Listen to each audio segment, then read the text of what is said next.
কবর, কবরের সামনে গিয়া, একটা পুরাতন কবরের সামনে গিয়া নবীজিকে বলল, মোহাম্মদ তুমি যে এই কথাগুলো বলতাছো, এই যে কবরেতে হাড্ডি লইছে, পুরাতন কবর থেকে হাড্ডি লইছে, হাড্ডি লইয়া চুরমার কইরা একদম ফাঁকি করে লইছে। কই যে ফাঁকি হয়ে গেছে, এত মানুষ হইব? আল্লাহ নবী কয়, হ এখান থেকেও মানুষ হবে। সুবহানাল্লাহ, এখান থেকেও হবে।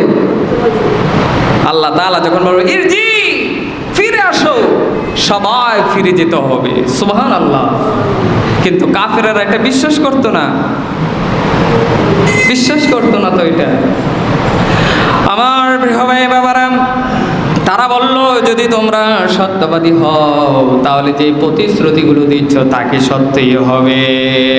আল্লাহ রাব্বুল আলামিন এর পরে বললেন, কুল ইন্নামাল ইলমু ইনদাল্লাহি ওয়া ইন্নামা আনা নাযীরুম মুবিন। আল্লাহ বলে, হাবিব আপনি বলেন, দেখেন লাস্টের দিক দিয়া এই যে আপনার শুরু থেকে 1 নাম্বার আয়াত থেকে নিয়ে আল্লাহ তাআলা তাদেরকে শুধু বলতেছে আর বলতেছে, কিন্তু এরপরে লাস্টে আমার আল্লাহ তাআলা 23 নাম্বার আয়াত থেকে তার হাবিবকে বলেন, হাবিব আপনি বইলা দেন, আপনি তাদেরকে আরো সতর্ক করেন, আরো সতর্ক করেন।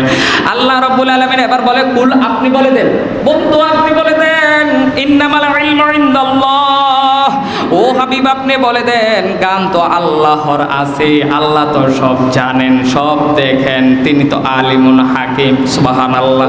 আল্লাহ জানেন না? জানেন না? আমি আপনি কি করি আল্লাহ জানেন কিনা? আমি আল্লাহ কি করি? আমি আল্লাহ রব্বুল আলামিনের দুনিয়ায় তাইকা ভালো করি মন্দ করি, যা কিছু করি সব কিছু আমার রব আল্লাহ তাআলা দেখেন, জানেন।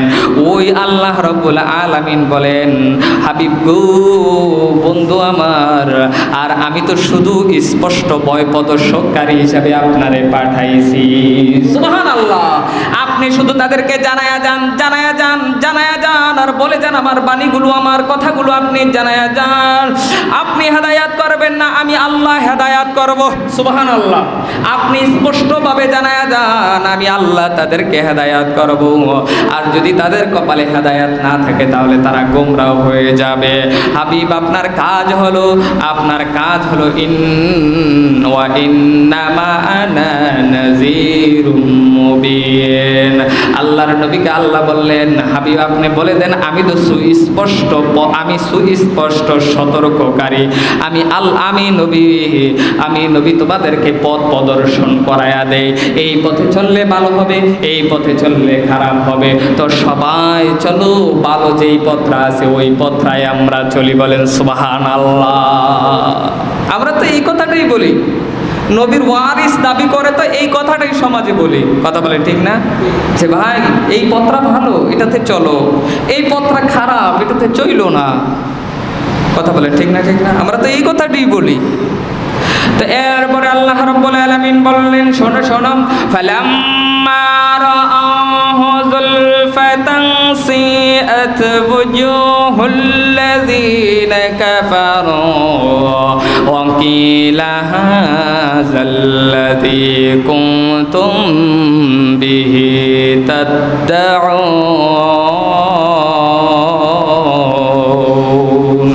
আল্লাহু আকবার। আল্লাহ রাব্বুল আলামিন জানাইয়া দিলেন, অনন্তর যখন তাকে নিকটবর্তী হতে দেখবে তখন কাফেরদেরকে দেখবে মুখ মণ্ডলগুলো বিকৃত হয়ে যাবে এবং বলবে, এটাই তা যা তোমরা কামনা করতে। আল্লাহ পাক জানাইয়া দিল, আমার হাবিব তোমাদেরকে এত ভয় প্রদর্শন করাইছে, আমার নিদর্শন জানাইয়া দিছে, এই সবগুলো তোমরা মানো নাই, এই সবগুলো থেকে তোমরা বিরত থেকেছ। আজকে দেখো আমি তো ওই সবগুলো সংগঠিত করে দিলাম, জাহান্নামটাকে টেনে টেনে আনা হবে।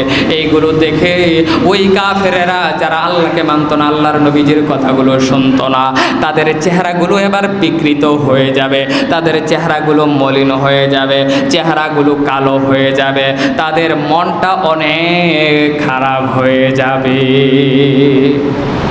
কারণ যারা আল্লাহকে মানছে তারা তো জান্নাতে যাচ্ছে, আর তারা তো আল্লাহকে মানে নাই, আল্লাহ রসুলের কথা শুনে নাই, তারা এবার জাহান্নামে হচ্ছে, জাহান্নামে চলে যাবে। কথা বলেন ঠিক কিনা?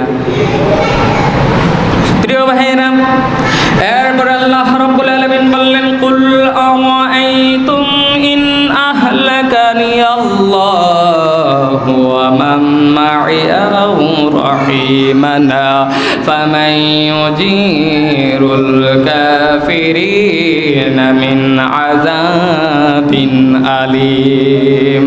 আল্লাহ পাক রব্বুল আলামিন তার হাবিবকে বলেন, ও হাবিব গো আমার, আপনি আরো বলে দেন, আপনি বলেন, তোমরা বলো, যদি আল্লাহ আমাকে এবং আমার সঙ্গীকে ধ্বংস করে দেন অথবা তাদের প্রতি রহমত বর্ষণ করেন, তবে কাফেরদেরকে যন্ত্রণাময় শাস্তি হতে কে রক্ষা করবে? আল্লাহর নবীকে আল্লাহ বলে দিলেন, হাবিব আপনি তাদেরকে বলে দেন, আমার সঙ্গী যারা, আমার সাহাবায়ে কেরাম যারা, আমার উম্মত যারা, আমি নবীকে যারা ইত্তেবা করে, আমি নবীর কথা যারা শোনে, আল্লাহ তাআলা যদি তাদের সকলকে মাফ করে দেন, তাহলে সকলকে যদি আল্লাহ তাআলা মাফ করে দেন আর কাফেরদেরকে যদি শাস্তি দেয়, যন্ত্রণাময় শাস্তি দেয়, তাহলে ওই কাফেরদেরকে রক্ষা করবে কারা? ঠিক না, ঠিক না? তো সম্মানিত প্রিয় হাজিরিন, এই সূরাতুল মুলক আমরা পড়ব তো ইনশাআল্লাহ। আজকে শেষ করে দিলাম, আমরা শেষ করে দিলাম, একদম শেষ। কুল হুয়ার রহমান ওয়া আমান্না বিহি ওয়া আলাইহি তাওয়াক্কালনা ফাসাতা'লামুনা মান হুয়া ফি দালালিম মুবিন। হাবিব আপনি আরো বলেন, তিনি বড় দয়ালু। তিনি কি? আল্লাহ কি? তিনি বড় দয়ালু। কুল হুয়ার রহমান, তিনি বড় দয়ালু, আল্লাহ সবচেয়ে বড় দয়ালু। কথা বলে ঠিক না? এরপরে আল্লাহ রাব্বুল আলামিন বললেন, আমান্না বিহি ওয়া আলাইহি তাওয়াক্কালনা, তার প্রতি ঈমান এনেছি। আপনি আরো বলে দেন যে আমরা তার উপরে ঈমান এনেছি আর তারই উপর ভরসা করেছি, তাওয়াক্কুল করেছি। অতএব তোমরা সত্যই জানতে পারবে যে প্রকাশ্যে ভ্রান্তিত্বের মধ্যে আছে যারা, তাদের ব্যাপারেও তোমরা জানতে পারবে।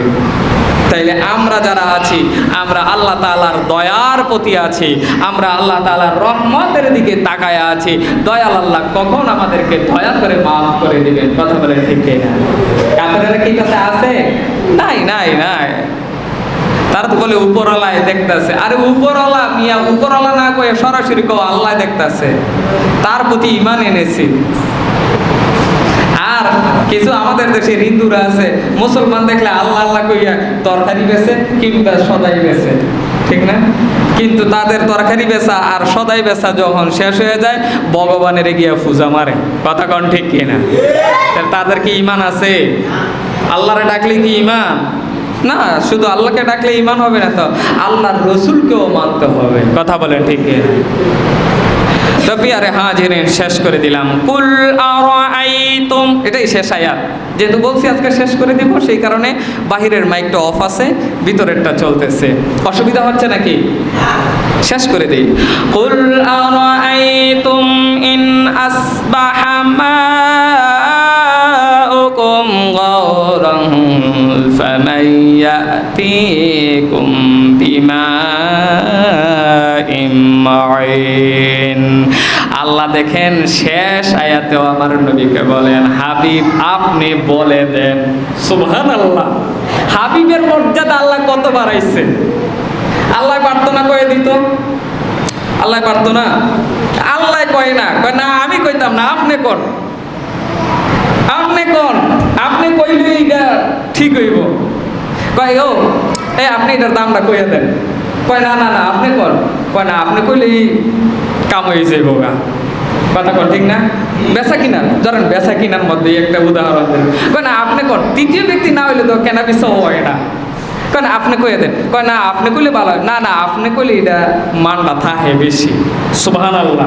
কয় আচ্ছা আচ্ছা ঠিক আছে ভাই সাহেব, এই ও এটা এত দেই। কয় আচ্ছা দেন। কথা কন ঠিক কিনা?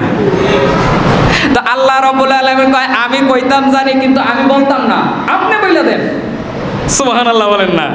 আমি বলতাম জানি, আর আমি বললে সরাসরি হয়ে যাইব গা। না আমি সরাসরি কইতাম না, আপনি বইলা দেন। আমি আপনারা সাক্ষী বানায় রাখতেছি যে আমার কথাটা আমার হাবিব বলছিল, তোরা কিন্তু শোনস নাই। ঠিক না? আমি বলতে জানি কিন্তু আমি বলি না, আমার আমার হাবিব রে দিয়া বলাই, আমার হাবিব রে সাক্ষী রাখি যে আমার হাবিবে এই কথাটা বলছিল, আমার বন্ধু এই কথাটা বলছিল, তোরা কিন্তু শুনস। কথাটা ঠিক না? আল্লাহ রাব্বুল আলামিন কুল আরাইতুম, আপনি বলে দিন, আচ্ছা বলো তো, যদি তোমাদের পানি নিম্ন দিকে অদৃশ্য হয়ে যায়, তবে এমন কে আছে যে তোমাদের নিকটে পানি এনে দিবে? এই যে যদি নদীর পানি শুকাইয়া জায়গা, আল্লাহ ছাড়া কে পানি এনে দিব? পারবো কেউ? আর যদি পানি না থাকে জমিনে ফসল হবে? কিয়ামতের আগে দাজ্জাল যখন আসবে, দাজ্জাল আসার আগে 3 বছর একাদারসে কোনো বৃষ্টি হইতো না। 3 বছর কোনো বৃষ্টি হবে না, জমিনে কোনো ফসল হবে না, মানুষ হাহাকারে পড়ে যাবে, মানুষ হাহাকারে পড়ে যাবে। দাজ্জালের কাছে থাকবে এই খাদ্য ভাণ্ডার। এটা পরে আলোচনা হবে, আজকে আমরা আলোচনা শেষ করলাম। আল্লাহ তাআলা যেন আমাদের সকলকে সূরাতুল মুলকের উপরে আলোচনা করার তৌফিক দান করেন। সকল বলি আমিন।